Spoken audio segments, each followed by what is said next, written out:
Hi, and welcome to Kayne's Top 5 and 5, the 5 most important stories in cybersecurity for September 2023. Our first story is about those new SEC rules because in August, literally everyone had a hot take about them, and even more outlets just regurgitated the same facts. Here's what's important. This December, new SEC rules roll in to heighten transparency in corporate cybersecurity disclosures. Companies need to get their asset inventories and vendor communications streamlined.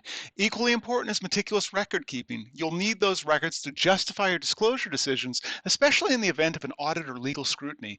The new rules mandate a swift 4-day disclosure following any material cybersecurity incident. Now, material here is based on U.S. securities laws. It's not arbitrary, it's legally defined. Now, the Chamber of Commerce argues that quick disclosures could be inaccurate. I say it's better to be transparent and update as new information comes in rather than withholding vital information. A number of attorneys I've spoken with think we'll see over-reporting as no one wants to be made an example of by the SEC. And don't overlook the Department of Justice's role. They have the authority to delay disclosures if there's a national security risk. Even the FBI is reminding companies to talk to the AG, not the FBI, if a company wants a delay. For our second story, let's talk about directors and officers insurance in light of the new SEC rules and the general climate of litigation. The rules are reshaping liabilities, but 1 in 3 US-based CISOs still lacks D&O coverage. If you're a CISO without the safeguard, it's time to talk to your company about inclusion in their D&O policy. Those insurance implications don't stop with current CISOs. If you're planning on stepping into this role, the availability of D&O insurance could be a make or break factor. Companies looking to attract top CISO talent should consider offering this protection as part of the recruitment package. If you're a CISO with D&O coverage, you should consult legal professionals to interpret any ambiguous policy terms and identify any gaps in your coverage. Complete any revisions before the December deadline to align with the new SEC mandates. It's better to be proactive than reactive, especially when it comes to legal liabilities. And this brings up our third story, the larger challenge of CISO succession planning. A significant problem here is the reporting structure. A recent Wall Street Journal article omitted that many CISOs are 2 levels down from the CEO, and that's contributing to further issues with succession planning. As the CISO role evolves to become a strategic risk leader, direct reporting to the CEO should become the norm. Companies don't overlook the role reporting structures play in retaining and recruiting CISO talent. Realigning these structures can pave the way for more effective transitions in cybersecurity leadership. For our fourth story, let's talk about the responsibility of boards when it comes to AI.